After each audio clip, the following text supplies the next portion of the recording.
In continuing yesterday's discussion regarding the Mishnah in Pirkei Avot in chapter 3, where it says, Rabbi Hanina, the assistant Kohen, instructed that we should daven for the sake of the welfare of the kingdom, of the government, for if it wasn't for the government, each person would swallow up his friend alive.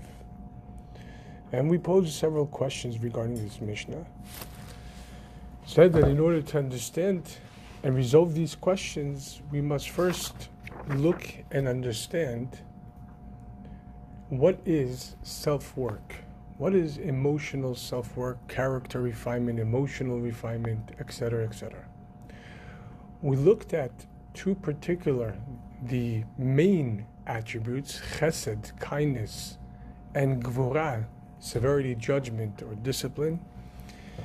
And we looked at that in a refined state, they function and lift up the person.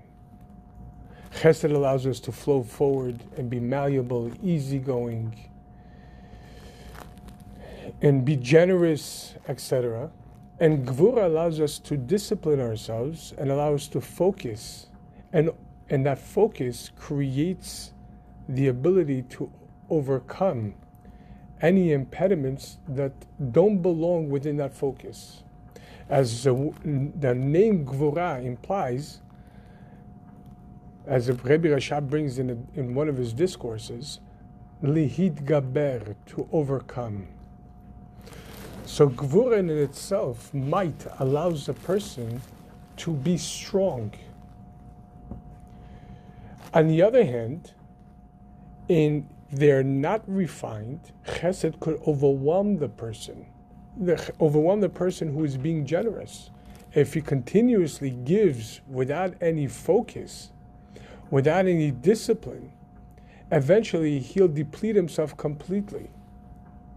And he'll have nothing to give to himself or to others. As well as to the recipient we looked at yesterday, that unchecked, unrefined chesed overwhelms the recipient. That the love in itself, without any parameters, without any framework, could smother the one who's being loved. And we looked at it yesterday from a perspective of a parent and a child, a teacher and their student. And we saw how that could be, although it starts off with kindness and the one who is employing the attribute in itself, or the emotion, means well, but it turns to toxicity because it overwhelms the other one to the point that the other one is no longer the other, is nothing more than an extension of the one who's doing the loving. In other words, it would erase the individualism of the recipient of the kindness, of the love. Is this also true in a spouse in a marriage? Yeah, of course. And aside from that, it creates an unhealthy dependency where the one who's providing the generosity commands all the influence, to the extent that if the one who's providing the generosity moves away or stops giving, the recipient, who has never learned to be able to stand up and generate their own influence or elicit their own influence, will find themselves to be helpless and hopeless. Like a parent who did all the bidding for their children throughout their entire life and never allowed the child to scrape their knee or to negotiate an issue and so on and so forth. So when the child grows up, they effectively remain a child, although in an adult body. Because the child was never developed, like the two sets of gardens that we spoke about yesterday.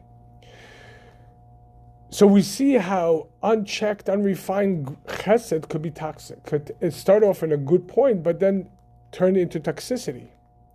On the other hand, in Gvura, the same way, not on the other hand, and likewise with Gvura that is unrefined will turn into controlling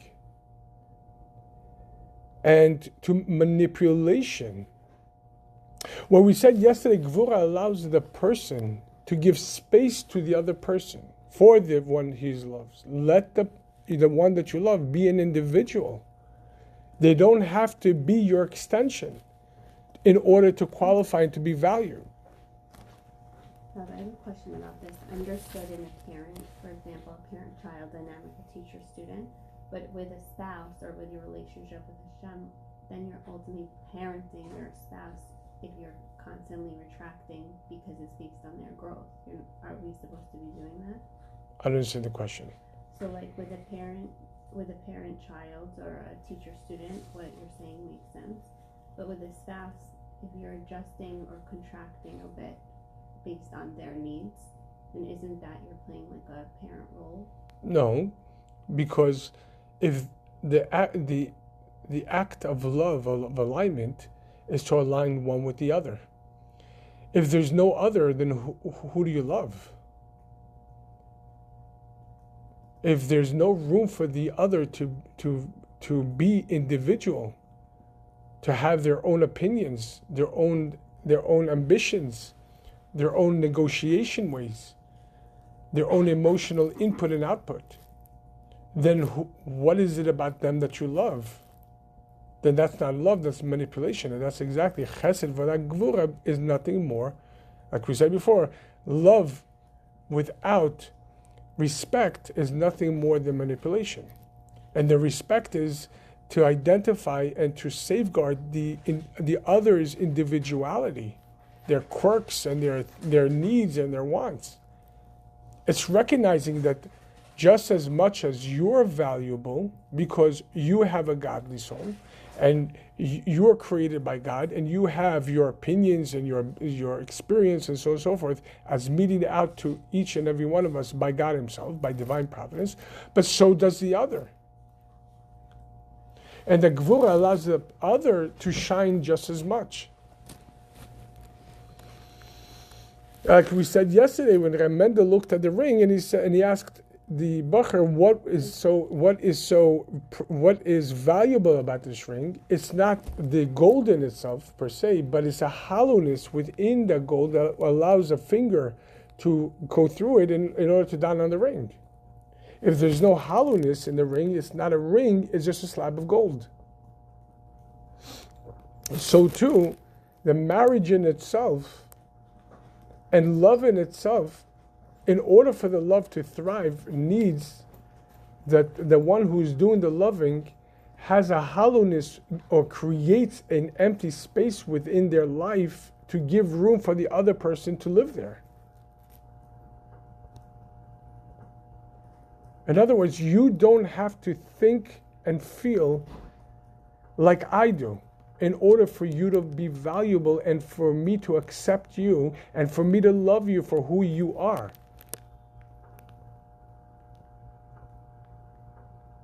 Without Gvura, Chesed becomes overwhelming.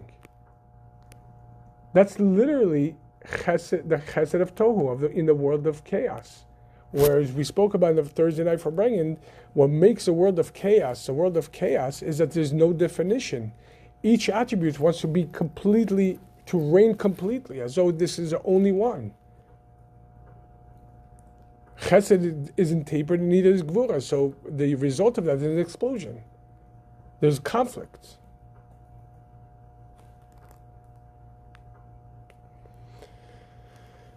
The Chassidus gives a parable to this effect that explains that if you put a miser in a room with a spendthrift and let them argue their respective philosophies of life, is it prudent to save everything to the utmost degree, or is it prudent to give everything to the utmost degree? Let them argue their philosophy. Again, one's a miser, which is an extreme of Gvura, and the other one is a spendthrift, which is an extreme of Chesed. Let them argue their respective philosophy, or they'll be arguing forever. Because all they have to themselves is their emotional charge. And chesed is always going to be chesed. And gvura is always going to be gvura. They will never be able to stem, they'll never be able to synthesize with each other and agree on anything. As we said yesterday, Chassidic explains that both chesed and gvura agree that the worthy recipient should receive influence. The difference is gvura understands worthiness in the utmost level of perfection, while chesed understands indiscriminately, give to anyone. Everyone deserves, no? So if you put a miser and a spendthrift together in a room, let them argue their respective philosophy, they'll argue forever. And they'll be in constant conflict with each other. They cannot coexist. Not peacefully and certainly not in harmony. However, when we assess the personality, the character trait makeup of a business person, we find that the business person possesses both the capacity of chesed, of being a spendthrift, and as well as gvura, of even being a miser. But within the business person, not only these two emotions don't conflict with each other, they actually complement each other. Over there, they're harmonized. Because when sometimes a business person has to spend everything, he has to invest everything. And sometimes he has to save everything. And if it's true in extreme cases with everything, certainly we could do it in a median way, in a tapered way. You give, but not everything. But why does he do this? Why does he spend everything or save? Because he spends everything in order to make money, so the investment will eventually come through, and he'll have what to save. And he saves everything, so eventually he'll have what to give. But within the business person, they don't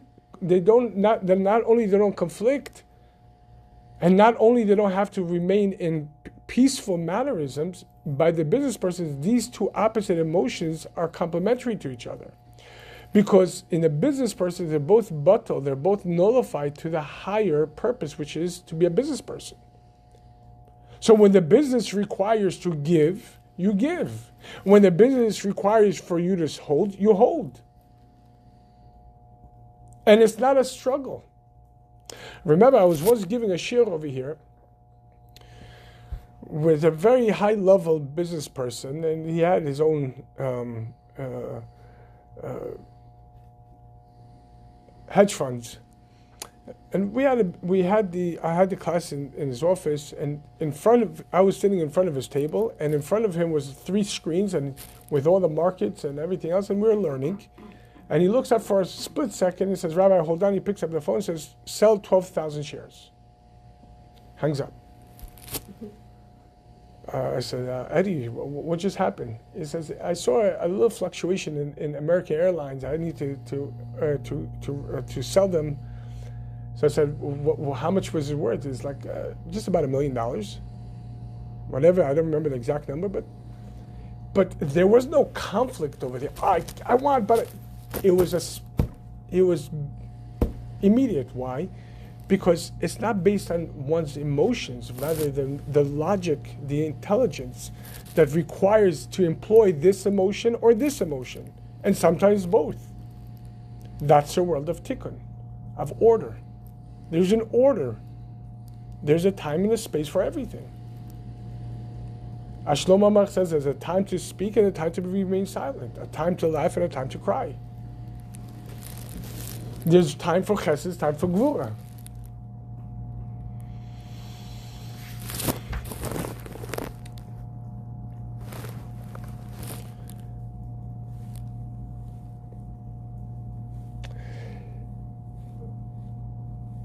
Rabbi Slavatitsky related that once he came into a home where the parents were struggling with their child. In school, he was all over the place, and he was acting out, and he wasn't participating in the classes, etc., etc. And they tried to go to every single type of therapist and psychologist, but nothing helped, and they found themselves in dire straits as far as their child. So the rabbi listened and says, according to my experience, perhaps you should take him to an audiologist, check his hearing. Maybe he doesn't hear well. And maybe all of this is symptomatic of the fact that he doesn't hear the class, and and having a hearing impediment can affect many other aspects of the person's psyche if it's not looked upon and not treated correctly. After a few weeks, the mother calls up the rabbi and says, "I have good news and bad news." She says, the bad news is that we just found out that we took him to an audiologist and we ruled out hearing impediments. However, with further tests based on the doctor's recommendation, we came to realize that he is on the spectrum. He has Asperger's. And that's why he doesn't function in a normal classroom. So he says, and what's the good news then? He says, the good news is now we understand him. And we could communicate to him according to his needs. Instead of trying to suppress him and his special qualities in order to align himself with us and our expectations. And so now we could give him what he actually needs. That's gvura. To give the space for the other person's individuality, even though it doesn't really resonate with yours. Where, by definition, chesed in itself, unchecked, unrefined, because I'm doing the loving and I love you, then if it's not refined, then what is it about you that first attracts? It's our common denominators. So if chesed is not tempered and is not refined and is not based on truth, rather than just my feelings, then the dangers of that is that in order to sustain the common denominator, I can't allow you to grow, because what if you grow beyond that common denominator?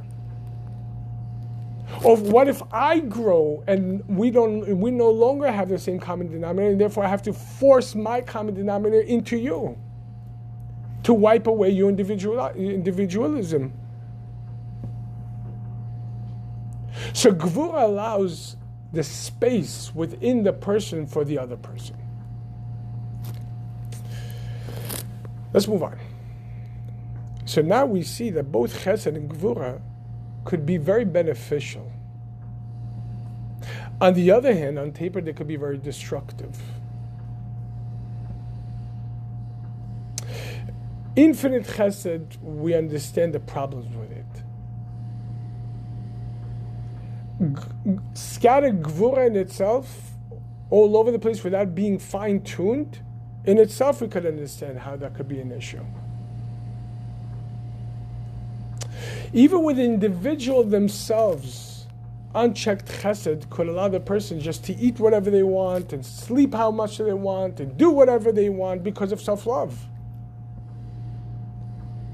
But what is the self? And what is it you love? So to just allow yourself to do anything, whatever you want, that's as much as fun as it seems, it's destructive over time. And not only that, it'll prevent the person from growing. And unhealthy gvura could create all kinds of anxieties and all kinds of panics and anger and sadness and all kinds of destructive emotions.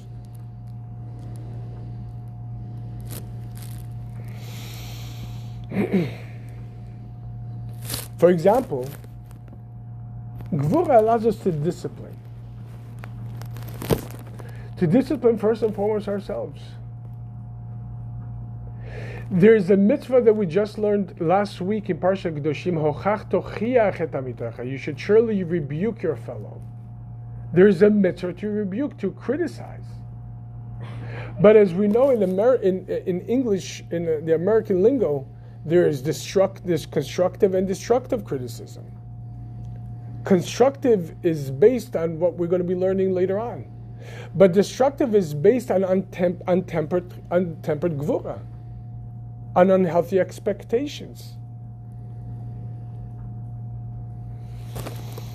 But first and foremost, those who are critical of others in a destructive form usually are first and foremost critical of themselves. And because of this, the more criticism will wear down the person and make them bitter. And instead of being strong, which gvura, as we said before, implies strength, the ability to overcome situations and become stronger and stronger, it creates toughness, where the person stops feeling, where the person resents a healthy connection to the point that they'll sabotage it.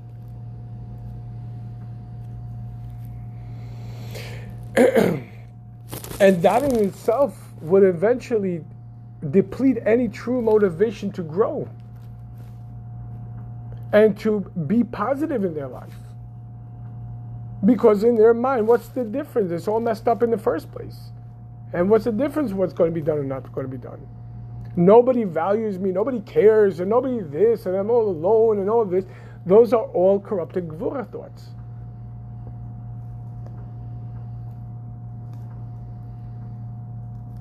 What really sets the tone for healthy versus unhealthy chesed or gvura or any attribute for that matter is implied in the name, midah. As we deem the attributes midot. Attributes mean emotive attributes. What's a midah? A measurement. The word midah means measurement, implying that every emotion has to have a measurement, a certain measure, a certain size. It can't just stretch forever. It just can't. If chesed and gvura and every other emotions come in a healthy dose, then that makes them healthy. Then they shine, and then they are able to affect exactly what each individual attribute is meant to affect. But when the attribute loses its framework, its form, and then it starts just seeping everywhere, then they become destructive in their pathway and their applications.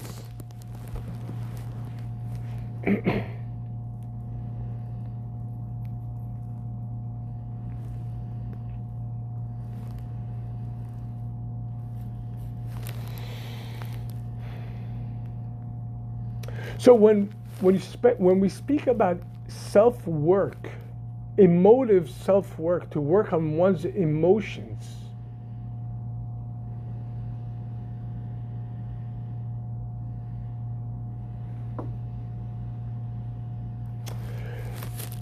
we first and foremost need to have healthy definitions of what is this emotion, what is its purpose.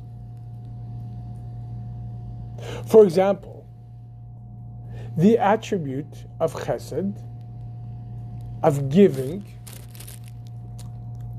is meant to connect. To connect to whom? To the other. Not to overwhelm the other. Chesed in itself means the ability to give, as implied in the emotion of ahava, of love. In the wording in itself, in the name in itself, ahava, is implied the function of love. Aside from what we spoke about already several times, that in the numerological value, the word love in Hebrew is equivalent to 13, which is synonymous with the word echad, which is also 13, which is oneness. And love, ultimate purpose of love is to draw one closer and create an alignment. But the function, the mechanics is implied in the name as well, in the name itself. Ahava is Aleph Hey Vet, which in Hebrew means I will give.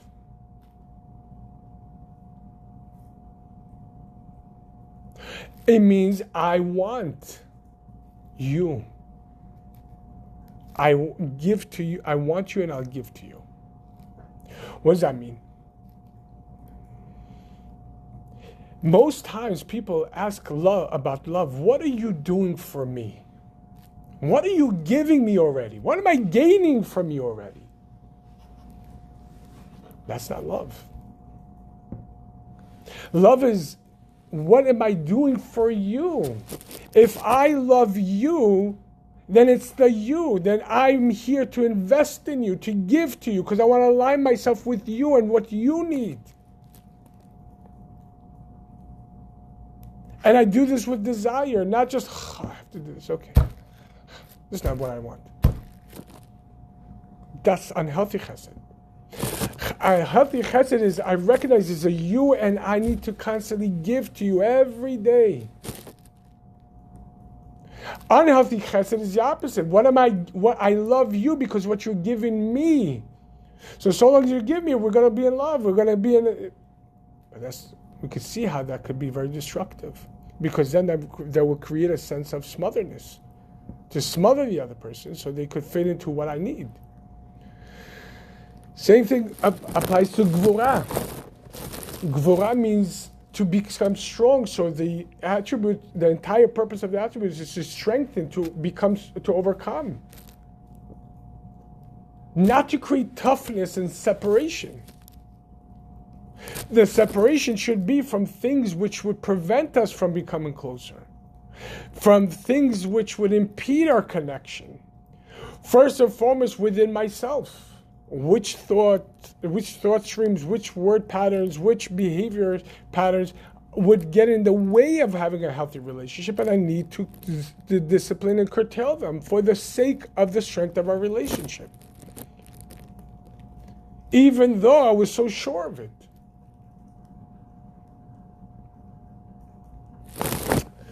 So when we understand the definitions of the emotions, we can understand their purpose as well.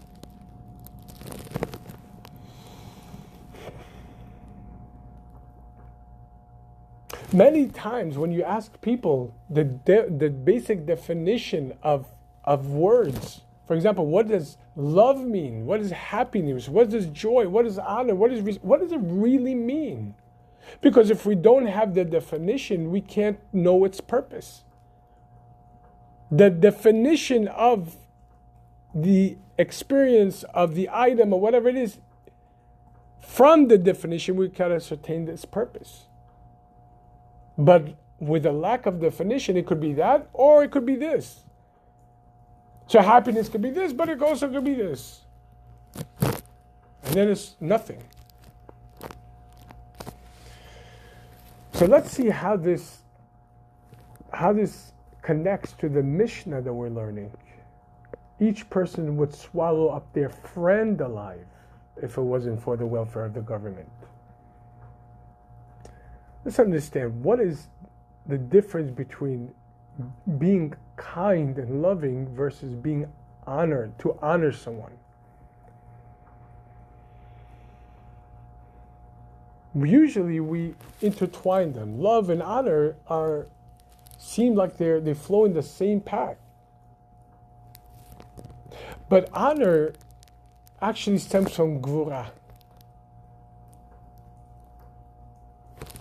What does that mean? Love that connects us to someone else causes us to want to endow this person with what we have, with our talents, abilities, our words, our sentiments, etc., etc. That's chesed. But usually that's based on the benefit and the pleasantness that's going to result. I give you, I like to see that you're happy. That makes me happy when you're happy, and therefore I want to give.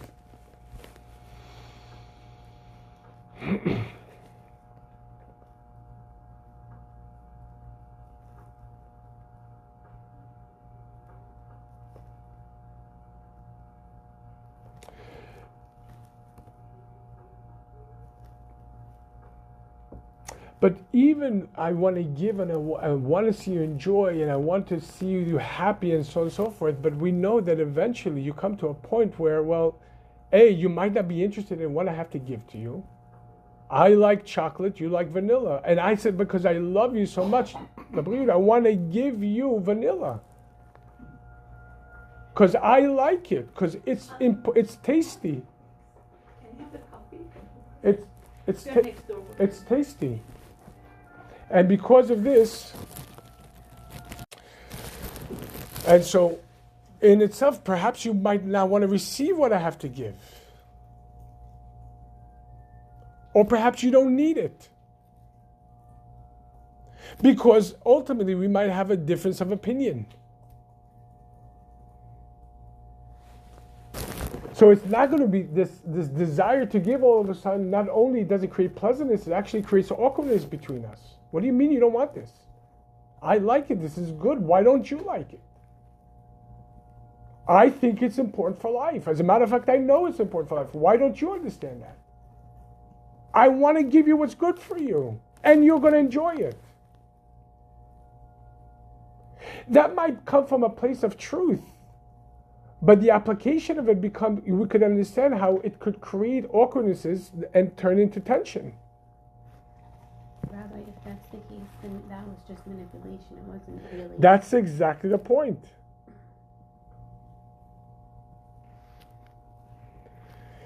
This is where honor comes in. Respect and honor. The Maharal of Prague explains the word kavod, honor, from the word koved, heaviness, a weight. When one honors his fellow, he needs to take the fellow's disposition, their experience, their understanding, or the lack of, as a weight, as a sincere weight over them, as something that's very important. This is not just by the way, oh, you don't like it, don't worry about it. You'll get to like it. You didn't try it yet. Or you don't understand how good this is, and so don't worry about it. Just keep.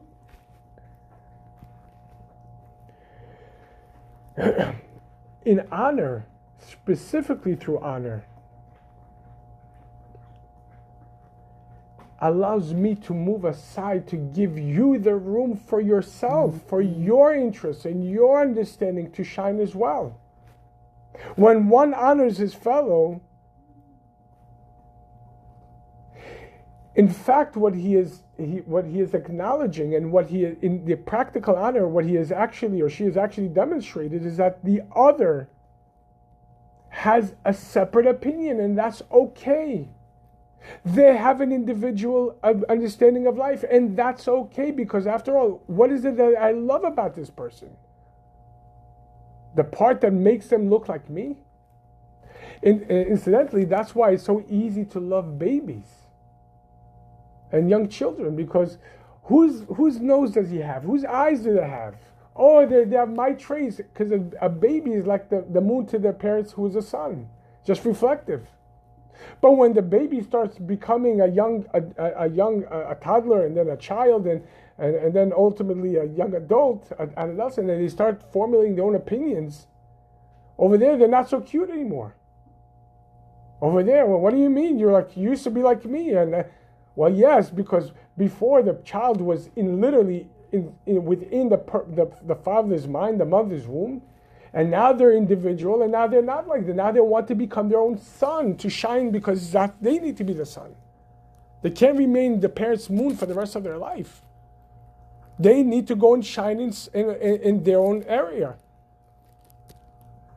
Without that honor, and incidentally, parents must honor and respect their children. So without that honor, there's no individualism, and then what is it about the person you love? The part that reminds you of yourself. And so long as that person is acting in such a way and speaking in such a way that resonates with you, you love them. But if they have their own opinion, no, keep it to yourself. Honor allows us to identify and safeguard and highlight and promote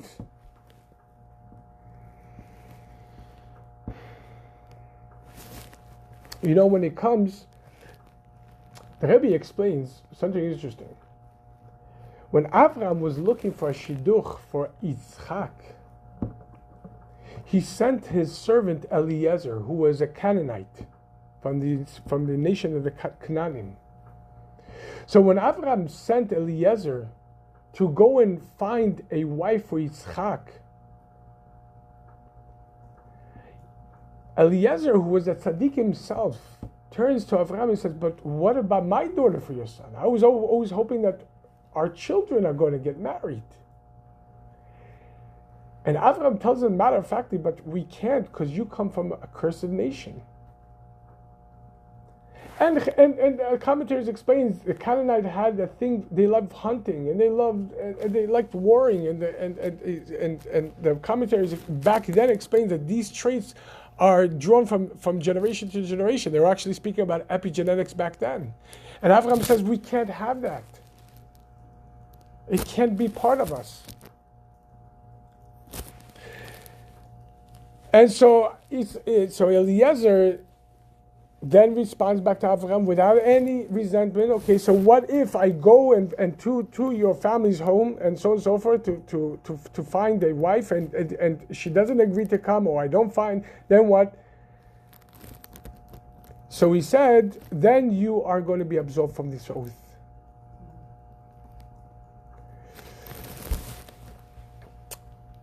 The word ulai, perhaps I'm not going to find, is written Aleph Vav Lamed Yud. Ulai, perhaps I'm not going to find, then what? Then Avraham says, then the oath that I administered for you to go and find this a wife specific from this area, from my family, you're absolved from it.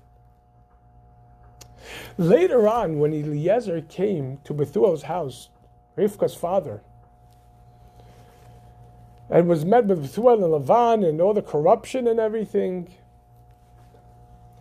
Eliezer found Rivka, and he found it to be very, very, to be a mensch, as we learned in our 6th grade halacha class I posted the other day, that what is, like, there's a law that before one sits down to eat, if there have any pets that rely on their sustenance, before a person sits down to eat, they must feed their pets. And Rivka, and then it's also with drinks as well. And so Rivka first gave to the camels and then gave to everybody else. And Eliezer found her to be the worthy one, the shidduch. But in relating his mission to Rivka's father, he goes over the entire interaction that he had with Avraham, that Avraham, my master, sent me and he administered an oath, and I asked him, perhaps I'm not going to find her, or she's not going to want.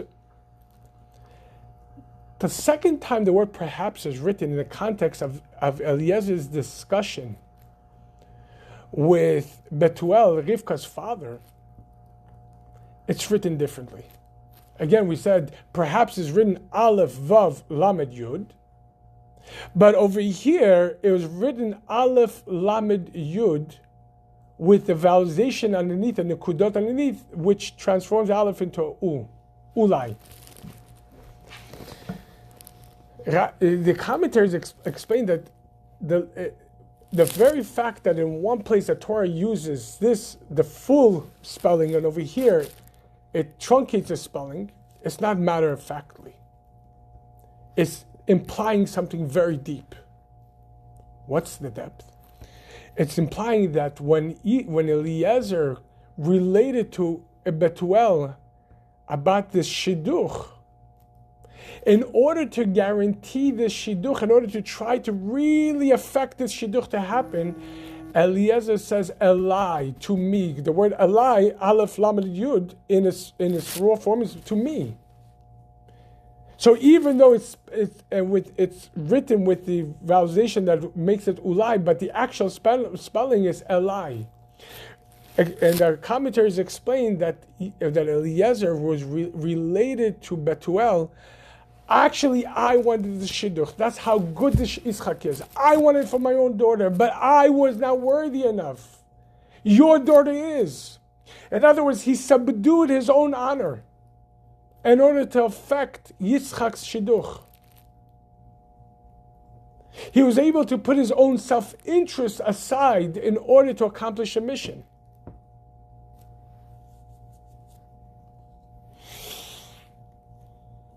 This is Gvura. The ability to give the space for the other and be strong with it.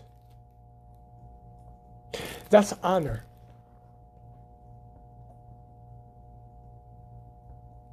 When a person is able to give and to honor the other person, it's acknowledging that the other person has their opinion, just like I do. They have their understanding, they have their experiences, they have their knowledge, although it might not be like mine, although it might not even resonate with me, but nevertheless, that's the way they understand things.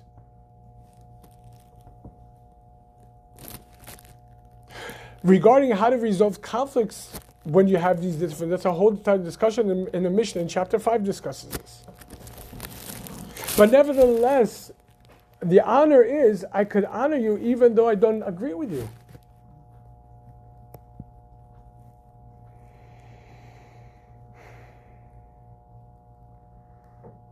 So love allows us to draw together. Gvura allows me to highlight your individualism and safeguard that and promote it.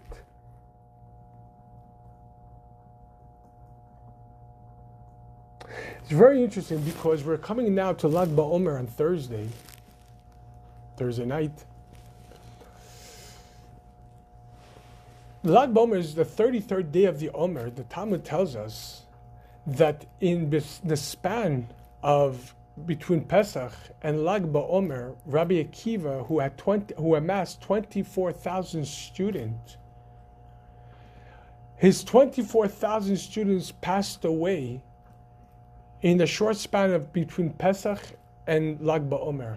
And Lag BaOmer is when they stop passing away. And that's one of the reasons why we celebrated, aside from Shimon Bar Yochai's Hilulah, which the day that they stopped passing away, Rabbi Akiva went and found 5 other students, Rabbi Meir and Rabbi Shimon and Rabbi Yochai. And that's in itself an act of Gvura, to overcome the situation, not just giving up. But the Talmud tells us a curious fact, and that is, ask why did they pass away? It says, Shelo nahagu kavod zeh lezeh, because they didn't show honor one to the other.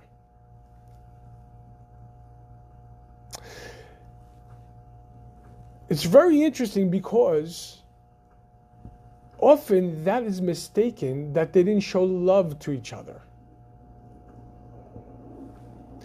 But Rabbi Akiva is the one who's quoted in the Rashi and in the Talmud, that when it says in last week's Parshat Kedoshim, V'ahavta l'reacha kamocha, you should love your fellow as yourself. Rabbi Akiva is the one that comes and says, Zeh klal gadol b'Torah. This is the foundation. This is one of the greatest pillars of the greatest principles of the Torah.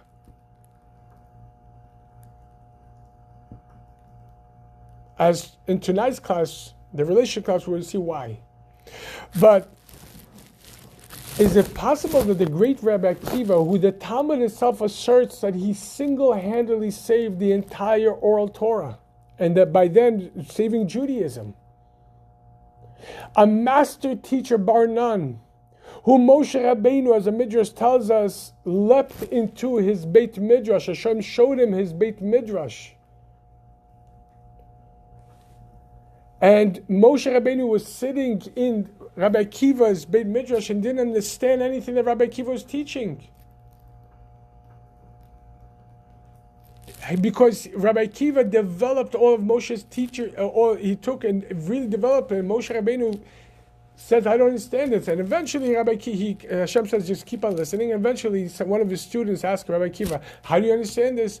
And Rabbi Akiva says, we received this tradition from Moshe.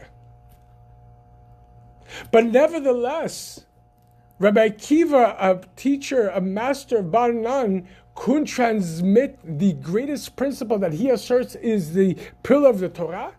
V'ahavta l'reacha kamocha, to love your fellow. He couldn't teach this to his students.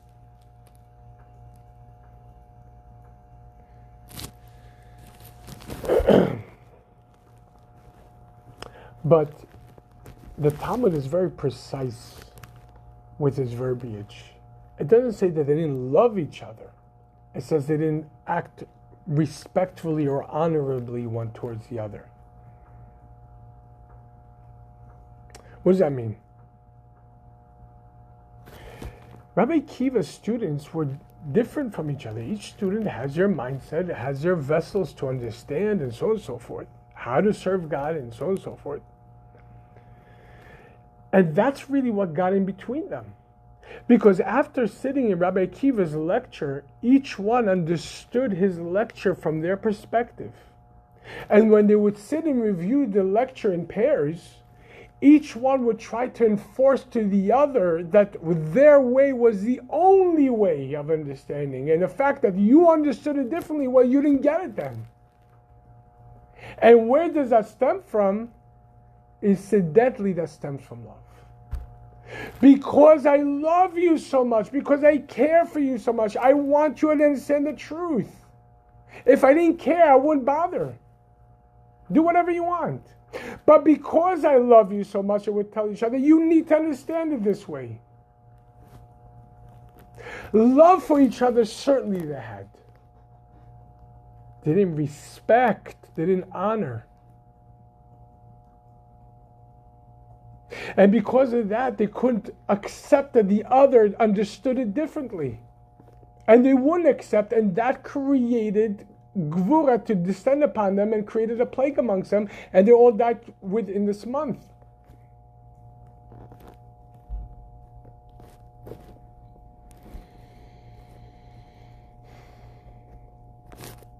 So as the Rebbe says, it's specifically because there was the students of Rabbi Akiva who promoted love your fellow.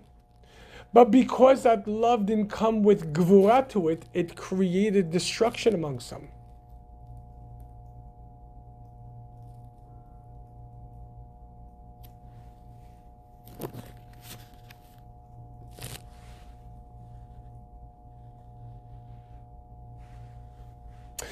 Very interesting, the Talmud doesn't say that he had 24,000 students. The Talmud says he had 12,000 pairs of students. What is the implication? It means each one was essentially bonding with the other. They loved each other, but they didn't respect.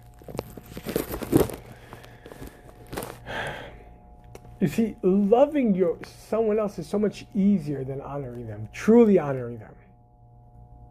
Because with love, after all, you feel the benefit. I love you, and in giving to you, I feel good. I feel connected. Kavod, honor, and respect is just the opposite, self-nullification. To give the other person room. And by the way, this is in marriage. The Rambam says in marriage, a husband must love his wife as his own body, align himself with his wife as he aligned himself with his own body, his needs, and so on and so forth.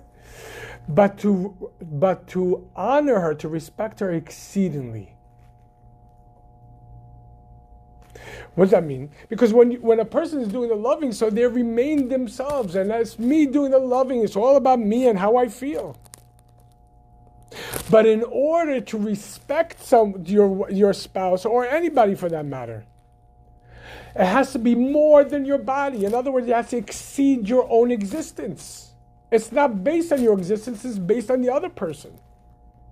In other words, the verbiage itself means that the respect must come from outside of yourself. It must be based on their individualism, outside of the framework of one's ego, of the animal soul.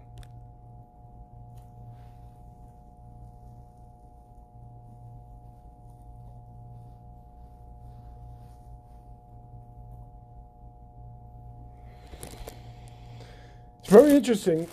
The Midrash and the Eliyahu Rabbah, it's Eliyahu Navi's Midrash says, Hashem says to the Jewish people, my children, I provided for you all your needs. I left nothing out. I left nothing for you to be desired. I give you everything. Is there something I didn't give you? Hashem says.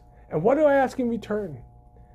All I ask for you is that you love each other, and you should honor and respect each other.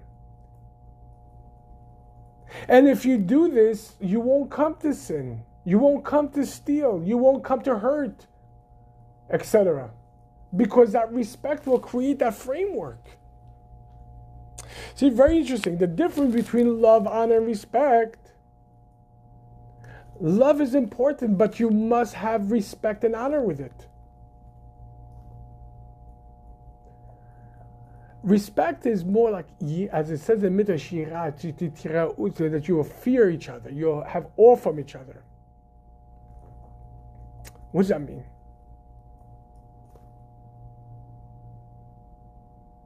The fear is, what if I'm not giving you what you need? A fear that I need to constantly be sensitive to you. It's not a fear, I'm afraid, like an anxiety. God forbid.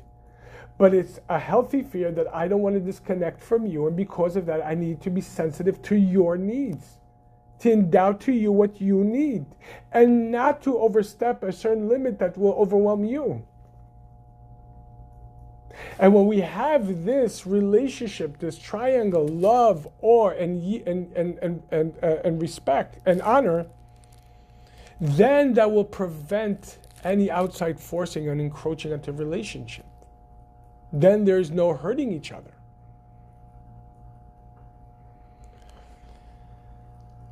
We'll continue to see Hashem tomorrow, on Thursday.